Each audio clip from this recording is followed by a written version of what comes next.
We are live. Let's see. Are we live? I think we are. Let's make sure the YouTube thing doesn't start making noise. Welcome, everyone, to our book study group, where tonight we're going to be concluding, actually not only concluding the book that we've been reading, How to Stop Worrying and Start Living by Dale Carnegie, but we're also going to be concluding this group. As was announced, I'm transitioning into, I just launched a software company, and we're going to be focusing more on business and building things online. I'm still going to have like a book study that we're going to be hosting over there, but it's going to be more like on the topics of copywriting and sales and all the stuff that would actually move the needle in your business. Not that personal development doesn't. My goodness, without that, you got no shot. But at least that's my experience. But anyway, tonight we're concluding our study of Dale Carnegie's 1948 classic, How to Stop Worrying and Start Living, parts 9 and 10. And I do see just a couple of people tuning in with us live. If you are seeing this on the YouTube, then please feel free to make a comment and all that. So I'm going to go ahead, since it's a very small group here with us today, go ahead and share my screen. And we're going to get into the meat. Part 9. All right, so part 9, there was only one chapter in part 9. And it's all about your how to lessen your financial worries. So here we go, guys. And then part 10 of the book is a bunch of stories, people's experiences. Hopefully you've read this for yourself. Some of these stories were really good too. But how to lessen your financial worries. 70% of all of our worries, when people are surveyed, has to do with money and finances. And as soon as I hear that, I think, why is this the area where so many people experience a lack of control, let's say, right? Or indecision, or just, feeling like I can't get the results that I'm looking to get.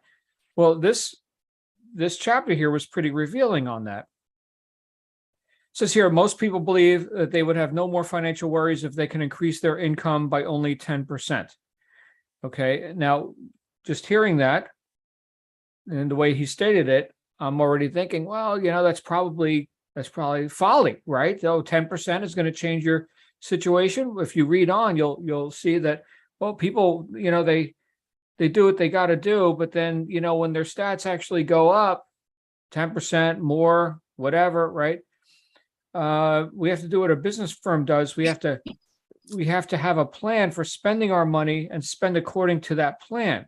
You see, if the plans don't exist or go out the window, then the expenses rise.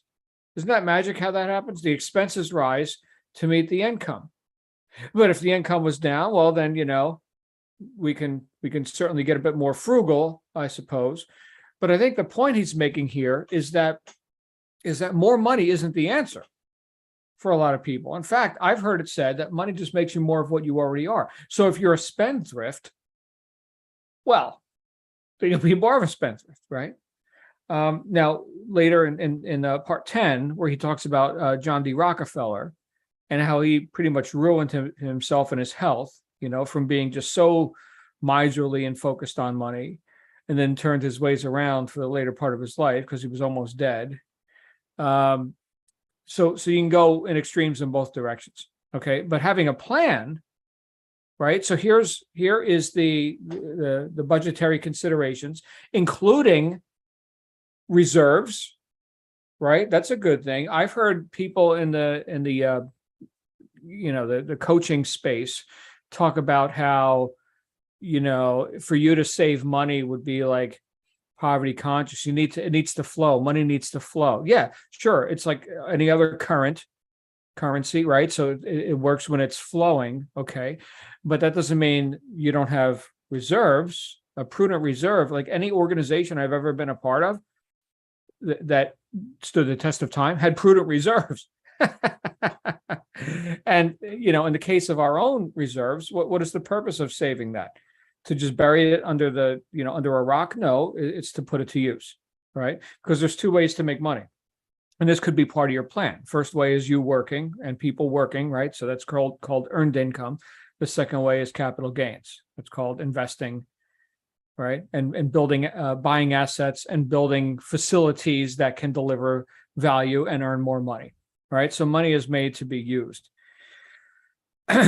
So here's some tips on how to not worry about money.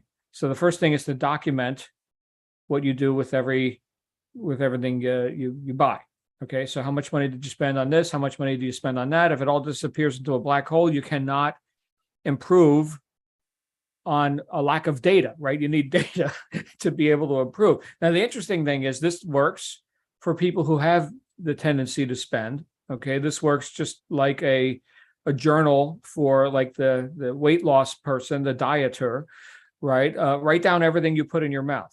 Well, you'll tend to eat less, right? If you have to, belabor yourself with writing it all down. Well, same thing here, right? If you tend to spend everything you make, if it slips through your hand, well, write it down.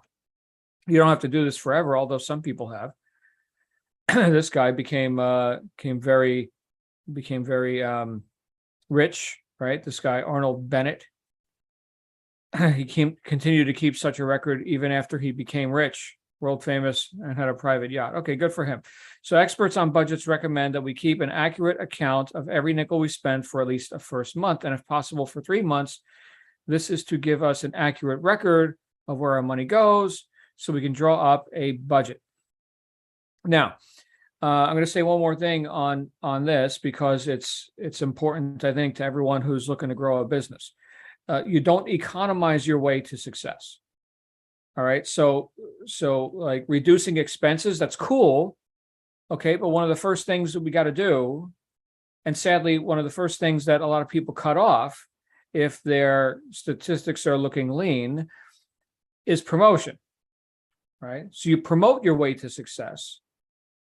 And then as your income goes up, you monitor closely are you adding liabilities, right? Are we just, raising expenses in a carefree way because, we're on the gravy train? So be careful of that, right? So yes, economize, but that's not the main thing. The main thing is promotion as it relates to you growing your income, all right? You don't save your way to fame and fortune. Get a tailor-made budget that really fits your needs. All right. So the idea of a budget is not to wring all the joy out of life. And this is the argument, I think, of the person who is reckless, or what the biblical term, riotous living, swinish. Put in the words that you like there. But the idea is to give us a sense of material security. Again, data is good. Knowing stuff is good. Which in many cases means emotional security and freedom from worry. All right. So we need data here. Can't make bricks without clay. Rule 3, learn how to spend wisely. So now get the best value for your money. Doesn't mean be miserly or austere. It just means to get value for your money. One of the things that in fact, I wrote about this in Integrity is Everything, on the whole topic of wanting stuff, right? And wanting to have this and to have that. And a consideration that came up for me was, all right, so that mountain right there, did it cost me anything? No. Do I have it? Yes, there it is. I have that mountain there. There it is. It doesn't mean I have the deed to it. It doesn't mean I'm going to throw it on my back and carry it home and display it in my living room, but I have it. And it didn't cost me anything. I can walk through a store, and this is just my own perceptions of this, okay? I can walk through a store, and I've even done this with my daughter. I want, right? That sort of thing. I was like, great. How about we have that thing, and it's already located in the perfect spot where we can have it whenever we want. It's right there on the store shelf. See it? I have it just as much as you right now, and we have it right there. Fantastic. Okay. So she doesn't always like that, but yeah, I have it. There it is. It's in the store. Do I have to carry it home? Probably not. All right. Don't increase your headaches with your income. This may go along sensibly and sanely for years. And then when their income rises to $5,000 a year, they think like they've arrived. So this is where the expert, Mrs. Stapleton, right, told me that these people, their income rose and so did their expenses, and they basically buried themselves in new liabilities. Rule 5, try to build credit in the event you must borrow. Well, that makes sense. Although some people chronically live on credit cards. So if the people live above their means, it's a constant source of worry. And debt is slavery, just in case anybody's vague about that. Debt is slavery. So be real careful about that. Borrow when borrowing must be done. In fact, it's easier to borrow when you don't need the money. All right. So here's a business that's doing well. We'd like to expand. Yeah, sure. Have some money. Banks are willing to invest in that. Good risk. Okay. But in the event of emergencies, right, there's insurance policies, and he's saying here defense bonds, savings certificates. This is 1948. Okay. So be sure your insurance policies have a savings aspect if you want to borrow on them for this means of cash value. So he's talking here about the concept of a mutual, whole life, or universal life. It's a couple different variations on a value bearing policy. So unlike term insurance, where, all right, if you die, you get the money. Okay, fine. Or somebody does. Here, there's a cash value. So you can do more research on that if you're interested in that. In fact, I can refer you to some mutual insurance companies who sell that sort of a product. Says here, though, are we in the same portion? Yeah, rule number 5. Warning, do not apply to the first loan company whose alluring advertisements you see in the paper. So apparently loan sharks were a thing back then as well, even before then, right? I mean, you've had stories in ancient times of people being taken by, the gold lender, so to speak. But in this case, loan sharks came, cleaned out the home, right? People paid 10 times what the original principal was. We could see that this goes on today. This is still real. So obviously you want to be careful of that. Number 6, protect yourself against illness, fire, and emergency expenses. Kind of like the same thing. He's talking about insuring yourself. Number 7, do not have your life insurance proceeds paid to your widow in cash. What did he say here? The lifespan of a $25,000, the average lifetime of $25,000 left in the hands of a woman is less than 7 years. So, again, keep in mind the date when this was written. Okay, I think it's safe to say that there was less of a financial education to the woman of the house than there was to the man of the house. So they're talking about trust. Did he leave the women cash? No, he left trust funds that ensured these women a monthly income for life. Apparently, Carnegie studied a lot of these top guys, in this case, J.P. Morgan. Talk a bit about Rockefeller in here as well, John D. Rockefeller. But J.P. Morgan said, all right, so here's his heirs, here's the trusts. Everybody will continue to be wealthy despite your own tendency to destroy wealth. Interesting. Rule number 8, teach your children a responsible attitude towards money. I just kind of covered that. Little Trinity, we're going to go ahead and have that product right where it is on the store shelf. If necessary, make a little extra money off your kitchen stove. Does anybody here do that?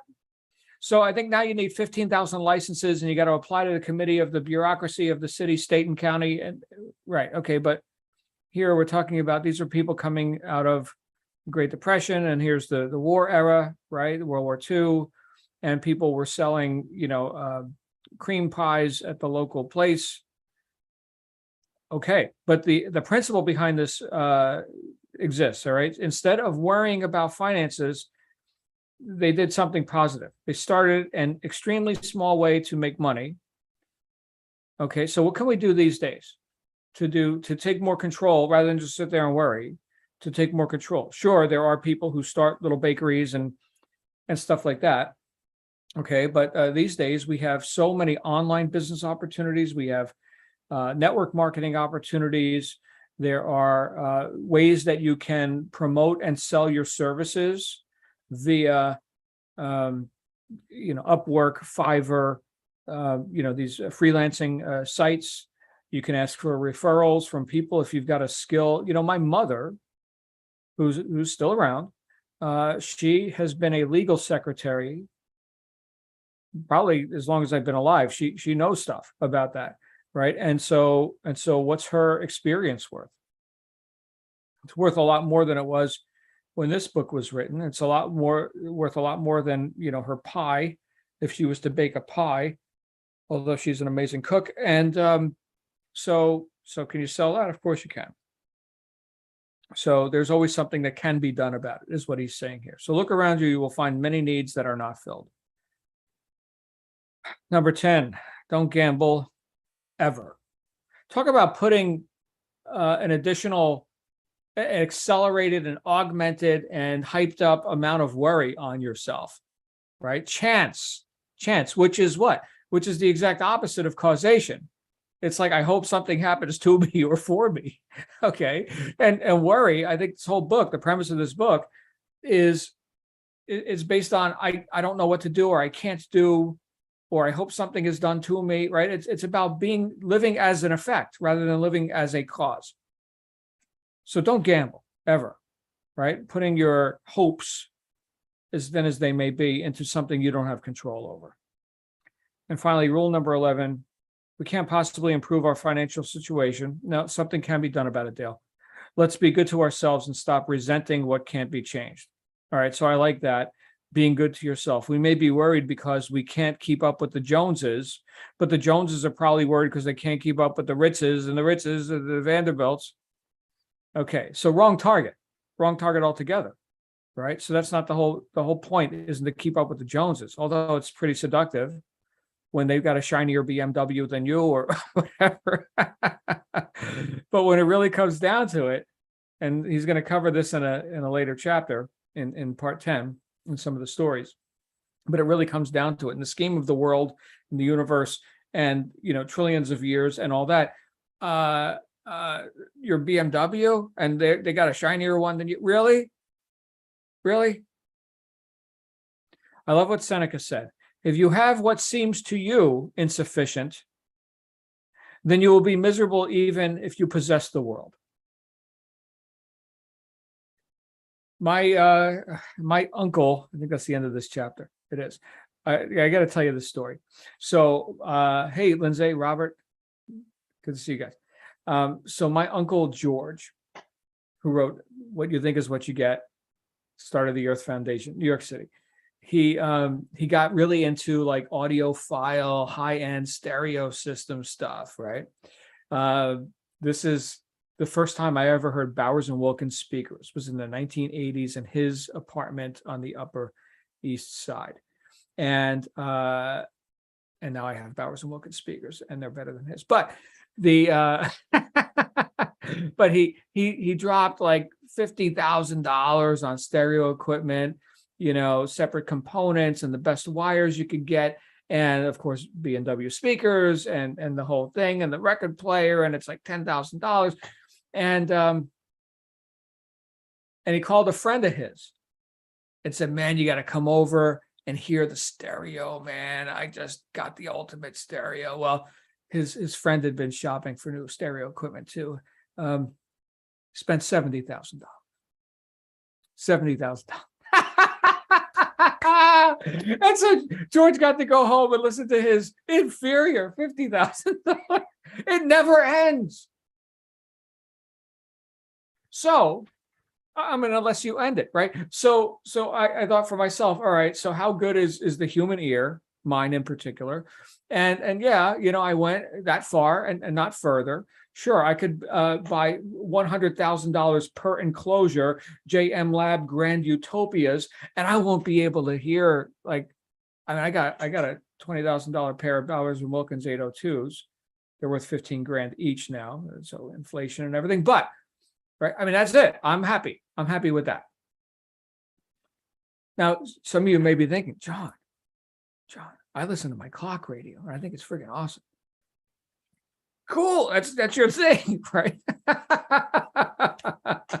Anyway, you guys got any thoughts on this? Is anyone here worried about money? Because here's 11 things you can do to stop it. As who's the comedian? Oh crap, how am I losing this now? Stop it. Robert would know. Saturday Night Live, back when Saturday Night Live was funny. Anyway, any thoughts on part 9? Like, Janet, you got some thoughts? yeah, I do have some thoughts. I was Mhm. taking notes. So yeah, just because you're making more money doesn't mean you should be spending more money. It Right. does mean that you can take care of some things you couldn't take care of before, and that's fair.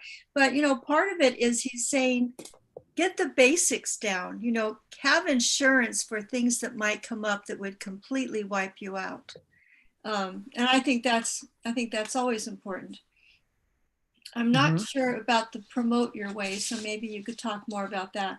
But yeah, I guess part of my habits is I'm miserly in some places so I can have a good time in other places. So I suppose that equals out.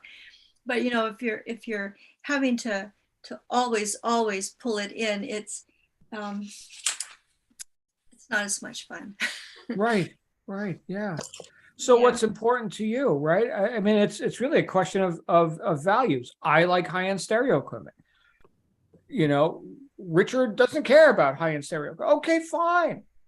So, but the whole keeping up with the Joneses thing, I think is really toxic, right? There was a time when everybody I hung around with, or most of them, had like really expensive wristwatches, right? So that's the thing for guys, wristwatches, okay? And so at one point I had the Zenith, I had the Gerard Perigo, I had the Corum, I had the Bedot. Still have the Bedot somewhere. And this was like high-end Swiss, handmade. None of them kept good time, but they were jewelry, man. Wow, I spent $12,000 on this Gerard Perigo, right? And I think the really ridiculous ones are like the Patek Philippe. This is just my opinion about it. It's like the simplest looking watch ever, boring as hell, $80,000, right? So like a family heirloom. I'm like, oh please, right? So right now I'm wearing the most expensive watch I own. It's a $900 Casio G-Shock. I love it, love it, love it. I could smash it into stuff. It's totally bulletproof, and I ride my Harley, and hooray, right? So which even on that gradient scale, right? So here's 100,000, 10, 15, 20,000, $900 watch, right? What's wrong with I don't know what's a lot of people wear now. Apple Next. Watches, right? Yeah, That's an my Apple Watch can do more than this for what, like $300? How much is an Apple Watch? I guess you can get high end with it too, but $500, let's say. This is Lindsay twice has the. one. Okay, Lindsay, is that yours? I don't know. I've got a Fitbit and it's Oh, Fitbit. Okay, great. So I'm not just exchanging it. I can swim in it. It's good. right. So the point is, an Apple Watch for half the price of this can do more than this. It can't take a beating. No, you got a baby, my precious, right? But hey, it's whatever's your thing. So Janet, you like to splurge on other things and be conservative, on these so things. it's a way of finding the balance. Is I can be frugal here, Mhm. and sometimes it's fun to buy a little bit fun. Another pen, some more, or some art tools, or some more paper, or something like that. Sure. Whatever your passion or whatever Yeah, but is. that's also your profession, right? Yeah, You go to the art supply store, that's a tax write-off. it will be. Well, yeah, if you're attempting to make money and run an enterprise in the space of art, calligraphy, whatever, right? Rock and roll. Right. And so that's what I mean by you were asking about promoting versus like saving your way to success, right? Or Yes. economizing. So Yeah. economizing is good, but it's not the first step towards expansion. Expansion requires promotion. So if we're going to increase our income statistics, then we've got to put into the marketplace that which we are providing as a service or benefit. We can't economize our way into expansion. They're two different actions. They're both valid. Does that make sense? Yeah, but if I economize and then I can spend other places, that may be it. Do you think that might be similar, in that I can be frugal here so that some of that money can go toward my promotion? Yeah, of course. That's great. Something, yeah. Good. But the purpose of the money is to be put to work, not to just live in a state of chronic austerity and bury your nickels in the jar or something. Right. Okay. I have a lot of money that's out there working. That's training me for Mhm. future time. Yeah. Mhm. Good stuff. I hear Robert lurking in the weeds. Hello, sir. Hello. There he is. Yes, sorry to be tardy to the party. Tardy to the But, party. I can't see you either, but I hear you, so that's good. well, something's wrong with my camera, which is your blessing this week. Ah, Um, but I was at our church's golf tournament to raise funds for our school. So we just got back from said outing. how'd you do? Um, I got my money's worth. Nice. There If you you go. divide the number of shots our team took by the amount of money that we paid to get in, we did pretty well. Nice. So anyway, uh, didn't win any prizes. Didn't expect to, but a good time was had by all. That was the important thing. And once the final tally comes in, we should have a pretty good take. So anyway, uh, as you recall from last week's story, I didn't have this chapter in my Right. book, and so this is all novel to me. But as we've seen throughout the entire course of the book, it's all very much commonsensical. And that's what really appealed to me about the book is that all the things that we were studying with Neville Goddard, James Allen, Wallace Wattles, uh, those tended to be a little bit on the theoretical side. But now he's bringing it down to earth. And he's effectively saying, like Wattles, like Goddard, like James Allen, if you have a more carefree attitude, if you have a happier disposition, and you start looking at life as the glass half filled rather than half empty, then your life will be better all the way around. You're just going to view things differently, and that's going to be attractive of the things that you really, really want. Uh, the whole point that was elaborated on just now about keeping up with the Joneses as being a very toxic attitude to have. And what Seneca said, where's Stewart again now that we really need him, nearly 2,000 years ago, is so valid. You know, if you are coming from an attitude of lack, then if you have the entire world, it's still not enough because that's your attitude. There it is, all in a nutshell, folks, right there. Mhm. That's the treasure, the wisdom of the ages. And it doesn't matter how really poor individuals are. I'm talking about, really down in the dumps people. But if they are not necessarily happy with their lot in life, but they know how to get by and they know they put the true value on everything they have and value the things that are most important, they're going to be happy. And they don't need the money. Therefore, they don't worry about the money. And so they're attracting the things that really make them happy.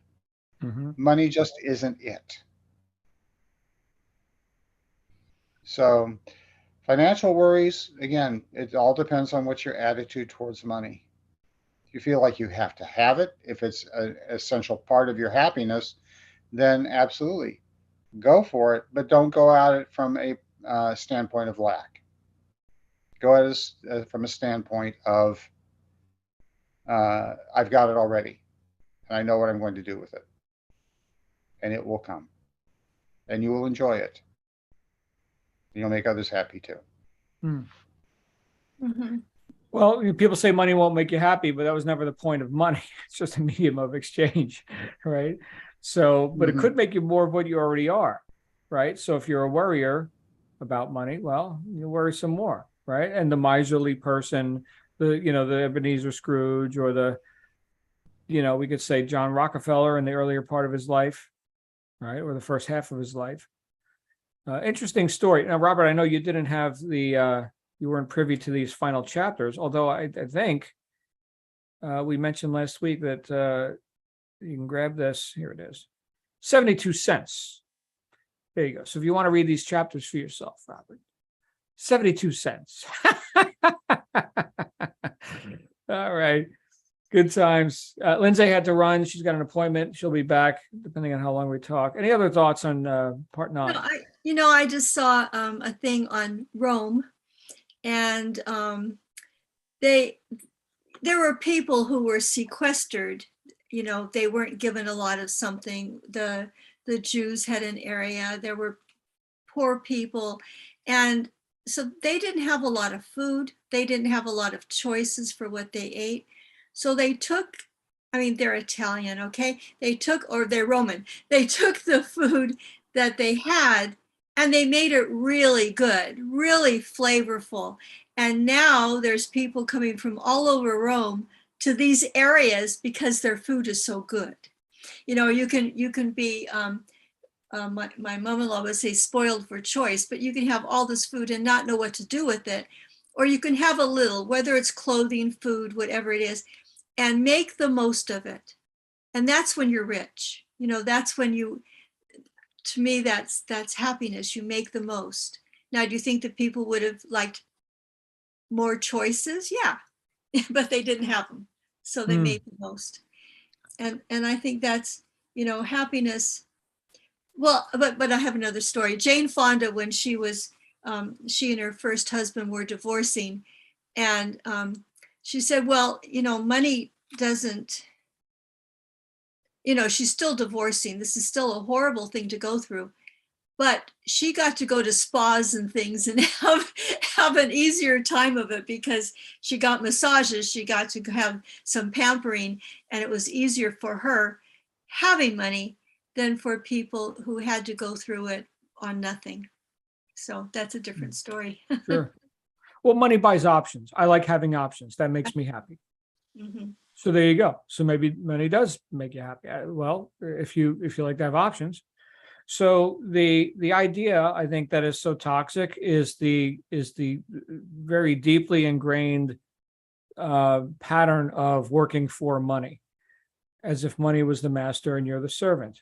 Okay, so, and this is not just a modern phenomenon, as you guys all know. We can go all through history and see about how, wars have been fought over gold, right? And this is, it's an interesting condition, this human thing that we're doing. Very interesting condition. We have some very powerful beings that allow, just, I guess, through forgetfulness, laziness, ignorance, that allow themselves to be enslaved by this medium of exchange. Interesting stuff, guys. So, final part of this book, chapter 10, is all stories about how people have overcome worry in different aspects of their life. Most notable to me was the story of John Rockefeller. But I'm going to go ahead and, for those of you who are able to read this for yourself, if you got a particular story you want to focus on, that would be a great way to conclude our review of this book. But part 10, How I Conquered Worry, 32 True Stories. I put a couple highlights on the first couple stories here. 6 major troubles hit me all at once. So this guy went through hell. But as it turned out, everything worked out. And 18 months later, while moving his files, he happened to come across the list. He had enumerated all his troubles of his 6 major problems that he had once threatened to wreck my health, and read them with a great deal of interest. Oh, I'm so interested in what I wrote 18 months ago. And he profited from that interest. I now saw that none of them had come to pass. Which, of course, reminds me of Samuel Clemens' famous quote, I've had thousands of problems in my life, most of which never actually occurred. So good stuff there. So remember, today is the tomorrow you worried about yesterday. Love that. Today is the tomorrow you worried about yesterday. Next story, I could turn myself into a shouting optimist within an hour. Fan-friggin-tastic. I recently did this, and I mean recently, like yesterday. I was studying some history. So here's this guy, bemoaning his current conditions and what's happening, and he'll just go to his bookshelf where he has history books. And he will close his eyes and take a book from the shelf, whichever one his hand landed on, open it up to whatever page, and read for an hour about the the war, famine, oppression, injustice, hell that people have lived through throughout history. And then, you know what? It's not so bad. I'm doing pretty good. Puts the book away, and he's a shouting optimist after an hour of reading history. So read history. Try to get the viewpoint of 10,000 years and see how trivial your troubles are in terms of eternity. Great perspective. We talked about this. Some of you might recall we had a conversation about, like, if you're just sitting there, like eyes closed, meditating, being quiet, if you can kind of picture, here you are, there's your body on like this planet. Look at that tiny little speck. There's your body, right? And then we get even further away, right? Oh, wow, look at all this. So like how big are our problems? Great question. So some perspective there. But I would like to just, and I'm not going to scroll all the way to it. So there's 30 something stories in here, but the story of Rockefeller at age 53 was nearly dead. And Janet, one of the things that was said in the story of him and his health decline was that as much money as he had at his command, he could only eat, it was milk. He was living on milk and I guess a little crackers or something, whatever, right? Because his health was failing. And so, and in modern times, and I wouldn't,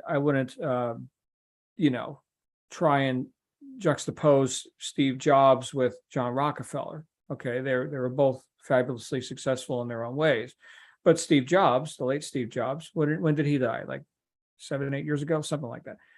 Running the biggest, most successful company in the world, next to like the federal, central bank or whatever. Okay, but as far as like a corporation, a legitimate corporation, here is Steve Jobs, dead, body failure, right? It's not about money anymore. Okay, so now Rockefeller, in his case, if you read the story, he was instructed that you can't worry about anything, like retire. And he took the doctor's advice. He retired, and then his attention went to, after being scorned for being this rotten, miserly, and he was a total, like miser with money, would lose sleep over $100. So now here's a new opportunity for him. He got to put his attention on what good can this money do, and then started foundations and hospitals and foreign lands and everything else, right? So, and then when and his trust was broken up by antitrust laws, right? His monopoly. When the advisors called him and said, Mr.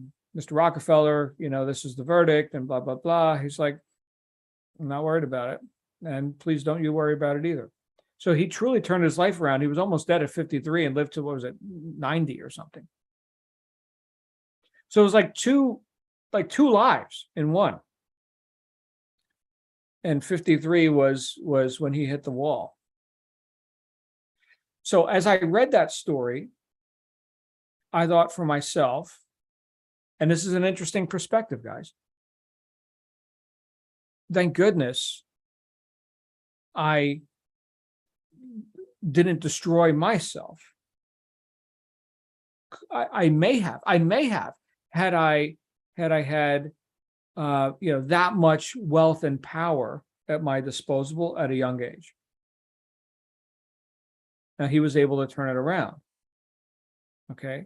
I do admire his determination, his implacability and all that, and the persistence, fantastic. Okay. But couple that with a tremendous amount of power going on the wrong vector, people crash, people run themselves into an early grave, right? So here I am. I'm not as rich as John D. Rockefeller at age 52, but I got a lot more game, lots more. And I don't look like the Walking Dead. Well, some of you may argue that, but my biographer isn't startled at my appearance. Let's put it that way. But you did share with us. I mean, you were running yourself into the ground. You were on several trajectories that could have you not here with us now. but saw the light. You kind of said, oh, well, this isn't going to get me where I need to be. You were doing some things that weren't good for you, and you have realized, and you have turned your life around. And I think that you would agree now that, I mean, yes, you're monetarily doing well, and in other ways, your relationships, etc. But I think and you have lost and regained. So I was going to say, if you lost it tomorrow, your perspective is in a whole different place than when you were running yourself into the ground. So you have grown through all of your experiences, and I think that's what all of us. For me, that's where the first pot of gold is perspective, and wherever you are, whatever's happening in your life. I mean, you could have a big monsoony thing come in and destroy a lot of what you have, but you're still you, and you still know how to dig out and go on because of all of the growth you've had. So I think that's, like I said, that's my first pot of gold. Thank you, Janet, for that perspective. Here's what's coming up for me as I'm considering what I heard and what I heard myself say and what you said, was the quote of easier for the camel to pass through the eye of the needle than for the rich man to enter the kingdom of heaven. So if armed with tremendous wealth, that I can insulate myself from any opportunities to grow. Think of the rock star, right? The quintessential rock star, right? They have fame and fortune thrust upon them, which is exactly what they wanted. And they're dead in 3 years, drug overdose, AIDS, right? Death and destruction, right? So this is like the wrong vector with lots of ammo. You're not thinking of the Rolling Stones, though. Well, no, I don't know. Modern example, Guns N' Roses. I mean, I'm amazed that they're still alive. Right. So here's, Axl Rose and Slash, and these guys are on heroin, and the women and the drugs and the riotous living, and that's it. Poof. Brilliant, artists destroy themselves. Mm-hmm. Okay. So perhaps it's a blessing that we get to actually confront and face problems and not just practice avoidance in the way of personal development because we've got the money to just make that go away. No, confront that, right? So that's what I'm saying, a bit of gratitude for the opportunities that we haven't had, let's say, the means to just buy ourselves out of. We actually had to grow. Mm-hmm. I think that's what Jesus meant. Right. So the whole eye of the needle thing, right? And right. So I'd love to hear other opinions. What do you think, Janet? Am I barking up the wrong tree with that? No, I think your tree is good. Okay, good tree. I mean, when he said about credit in here and things, and I thought, well, I protect my soul first, and then my credit rating in that order. Good times. All right.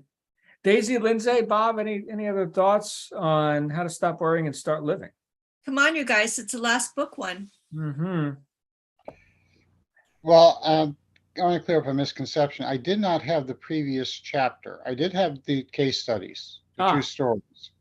So I was able to peruse them. And my favorite of the bunch was from Percy Whiting. Now, first of all, if your name is Percy, you really have to follow the advice that he eventually gave himself. And that is, you have to be able to laugh at yourself. Okay.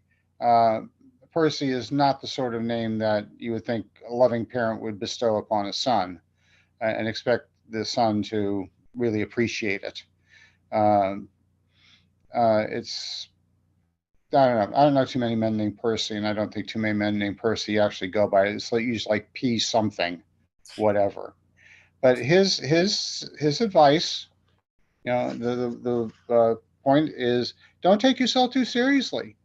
Just try laughing at some of your sillier worries and see if you can't laugh them out of existence. All right. laughter is still the best medicine there is. And I was speaking with a gentleman just yesterday, and we're all concerned about the status of society. Okay, no one's happy. I don't care what your political view is, what your slant is. The left hates the current condition of society because it's not left enough. The right hates the current condition of society because it's not right enough. So everyone is not happy about the current condition of society. What is it? 3 out of every 4 Americans says the country's on the wrong track. So, if you're going to worry about something, that sounds like it's pretty important. But in talking with this fellow, I said, you just try to find one thing every day that you can laugh at. Just one thing that you can actually crack a smile and maybe even let out a big belly laugh, because that makes life worth living. The ability to laugh, it's one of the greatest gifts that we have and one of the least appreciated. So find something to laugh at. And his advice, try to laugh at yourself. I've always considered that to be probably the salient characteristic of a person who is truly balanced in life. They can look at something they have done, or they can look at something they are doing, or they can look at the way they are and just laugh. Just laugh at it. So I would make this my particular parting shot. Find something every day that you can laugh at, whatever it That's may great be. advice. I think that's great advice, Bob. And even how he wrote his account was comical in a way. I'm happy to Yeah, report. Yeah. he was a hypochondriac. He was worrying himself to death over his condition, and that was due in part to his upbringing, because his father was a pharmacist. So he saw what? Nothing but sick people, nothing but pills, nothing but elixirs. And so he figured, we're all just a bunch of walking symptoms.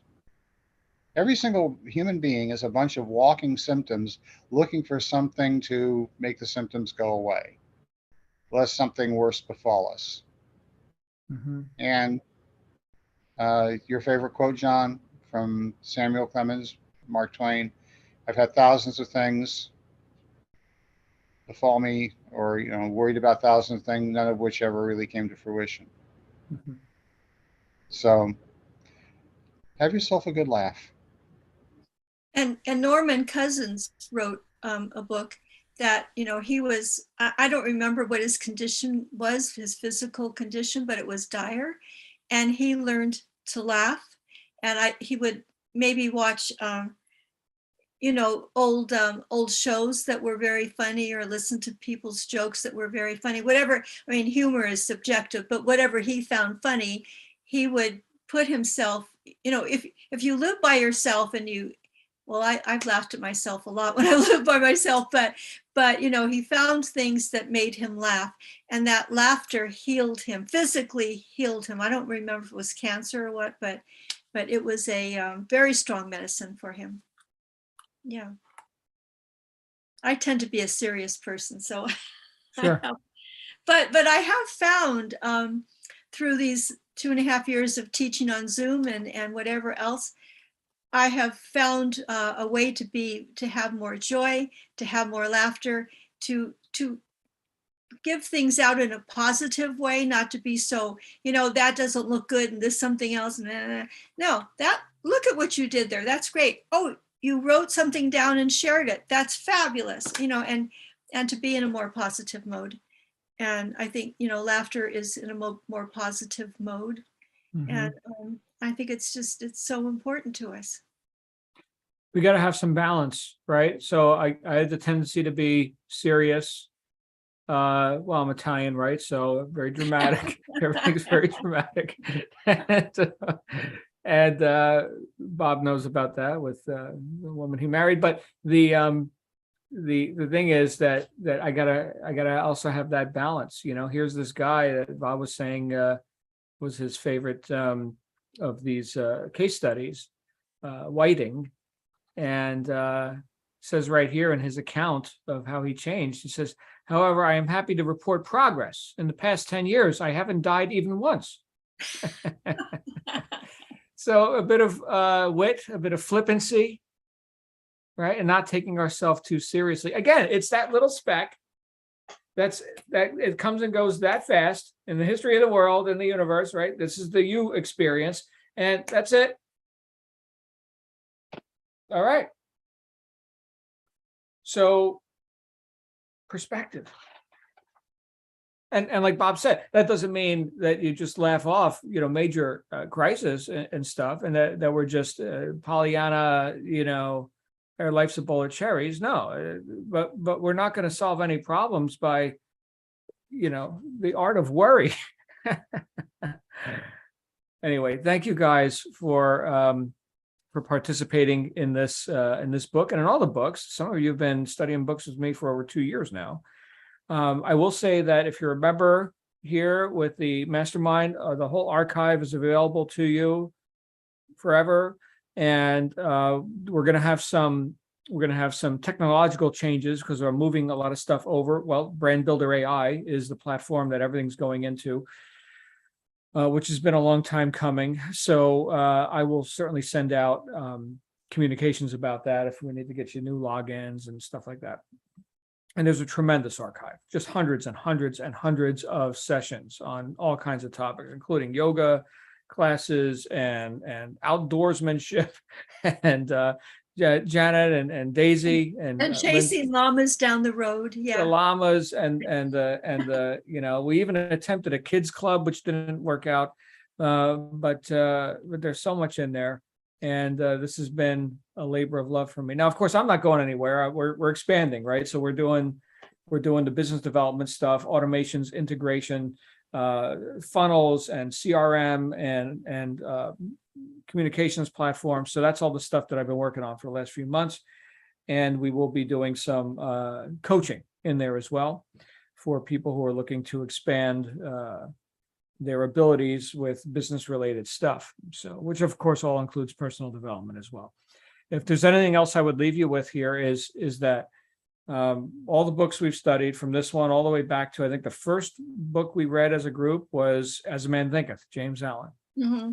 which is more of a pamphlet really than a book, but still is that all of this is for use. And so while we have I think a better intellectual understanding of what was written by these authors who have poured their heart out onto the page, it's all worthless unless we do something with it. I know I'm stating the obvious to this group, but look, if you're seeing this on a recording 100 years hence, and you're wondering who was this Lavenia guy, I'm just telling you that integrity is everything, right? The intellectual booby prize of you got to understand the words or something, that's not it. That's not it. Does your life work, right? So go back through this stuff, right? Hopefully for everyone who's engaged to whatever degree in these sort of discussions, you've rekindled your interest in discovering how things work for yourself and for anyone that you affect just by having shown up. That's what I'm hoping. And so let this be an ongoing thing, right? So leaders or readers, book a month, book a week, I don't know, right? Whatever tolerance you have for it, and however much time you can attribute to it. I think that will serve you as it has served me. So, Well, John, I want to thank you so much. And I have been, it's like, oh, I want to go back through that. And then when you said you were changing up, it's like, but that's all that stuff in there that I haven't paid, had the time yet to go back and do. And so I'm really, really grateful. Thank you so much that we will have access to all of that. And I'm looking forward to when you tell us how we will be able to access it. But, the books, this book study has been really great. But I know that for me, I need to go in and really think about this, 2 chapters, 4 chapters, whatever it is. It's like, this is fast. I need to digest it longer. So I will be going back. For one, I will be going back through the books more slowly than we did. And I will be listening again to all of this so that I can read it. I can read a chapter, think about it, ponder, feel it, and then listen to what was presented here and see how I feel about that. And that will be a process ongoing for me. So Beautiful. thank you so much. You're so welcome, Janet. All right, guys, we'll wrap up with that. And I'm going to be on for general session tomorrow. So we'll see you there if you're attending. In the meantime, make it a great day. All right. We'll